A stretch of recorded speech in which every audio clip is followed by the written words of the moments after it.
If you are a fan, or at least have come across some of the works of both Junji Ito and Miyazaki, then there is also a high probability that you came across the series of memes that poke fun at the paradoxical relationship between each of these mangaka's art and mangas on one side, and their personality and outlook on life on the other. If you haven't seen these yet, let me show you a couple right now. As you can see, the gist of it is that Junji Ito, who is this mangaka who mainly does horror mangas and whose art is very often quite disturbing and very dark, is actually, to everyone's surprise, the sweetest, softest little marshmallow puppy of a person that you've ever seen. On the other hand, Mr. Hayao Miyazaki, the co-founder, the mastermind of our dear studio Ghibli, often seems hella depressed or at least pessimistic in his daily life. There's so many quotes of him that I came by online where he just seems so done with life. And so the million-dollar question, the mystery that intrigues all of us is, why does this creator of extremely chilling, disturbing, dark mangas seem so soft, happy, and at peace in real life, while the creator of what some of us, me included, would call the most healing and comforting animation movies to have been ever made, seems so pessimistic and cranky and unhappy in real life?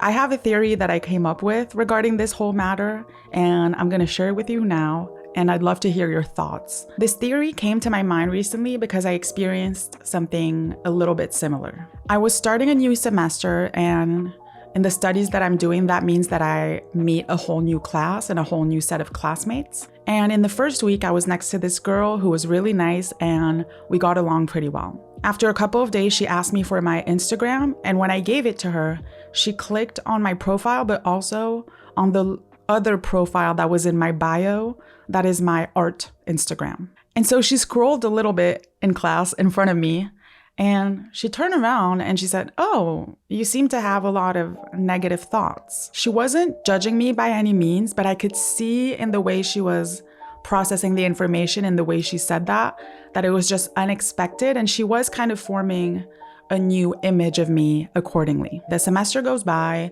we become closer, we often eat at the cafeteria together, etc., etc. And by the end of the semester, it was the last week of the spring semester, I remember we went again for lunch, and she just told me with a smile, she was like, "I need to stop looking at you in class. I cannot look at you because you're always laughing, or at least we can see in your face that you're like thinking of something funny." And that is kind of true, to be fair, because unless the situation is very serious and calls for it, I like to not take myself or anything too seriously, and I like to find the humor and the laughter in most things. But the point is, when she said that, I don't really know why, but I was struck kind of like by lightning. I had this epiphany, and immediately I thought of those memes that I had seen in the past of Junji Ito and Miyazaki, and it clicked. I cannot know for certain, and there's obviously other factors at play when it comes to Miyazaki and Junji Ito's individual psychology, but I do believe that Junji Ito might experience something similar. Our negative emotions and our inner darkness that we all have to some extent need to be expressed somehow when they come up. And that can be through art, but that can be through journaling, and that can also be through speaking to other people around you. So yes, art in the broad sense, and by that I mean any type of creation, is a fantastic way to process negative emotions. It's also one of the best ways to feel seen without actually having to share any secrets or details of your personal life to anyone. Because none of us know what is really going on in Junji Ito's life, but I believe that through his art, he's able to indirectly express all of his fears, his insecurities, his discomforts, the uneasiness he'll feel at times, the paranoia. And on the other hand, the fans get to also feel seen, and the art becomes very cathartic because they also feel these negative human emotions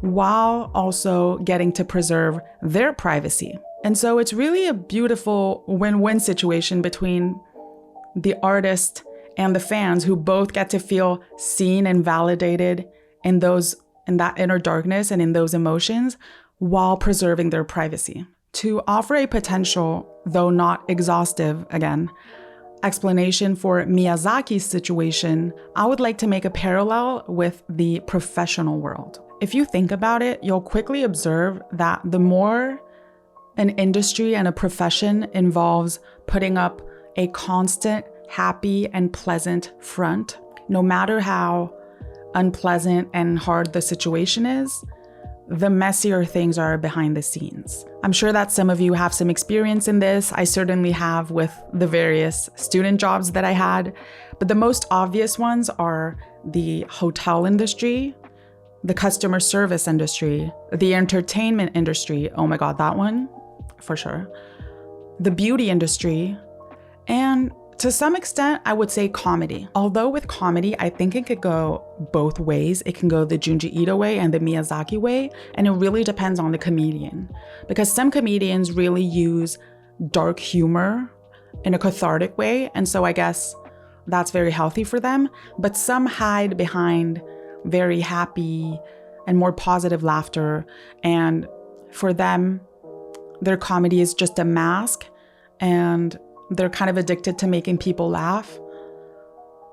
And a lot of them are actually addicts and very depressed in real life and sometimes take their own lives. Miyazaki's movies are the antithesis of his quotes. And maybe it's because his movies are all about feeling good, hopeful, peaceful, and the power of love in all of its forms. Darker themes are explored for sure in Ghibli movies, but if you notice, it's never to a distressing degree, and it always gets resolved pretty quickly thanks to the main character's optimism, resilience, and also through the beautiful relationships that they foster throughout their journey. I think it's safe to say that Miyazaki's movies are not his way of expressing his woes. And maybe that is why Miyazaki says all of this pessimistic stuff in real life.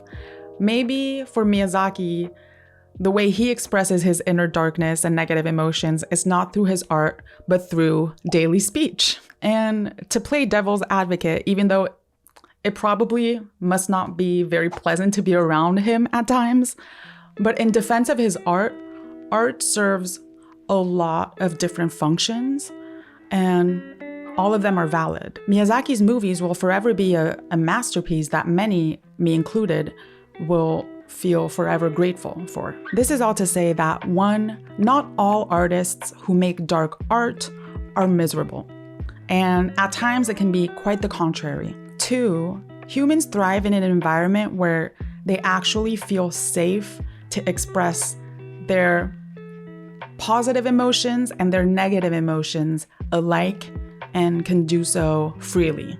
3, the fact that there is so much crossover between Miyazaki fans and Junji Ito fans, even though their art really stands at opposite sides of the spectrum, it is proof that those two are actually two sides of the same coin. We all have some Ito in us, and we all have some Miyazaki in us. And we express these two facets to varying degrees throughout our life, depending the stage and the era we're in and the experiences that we live.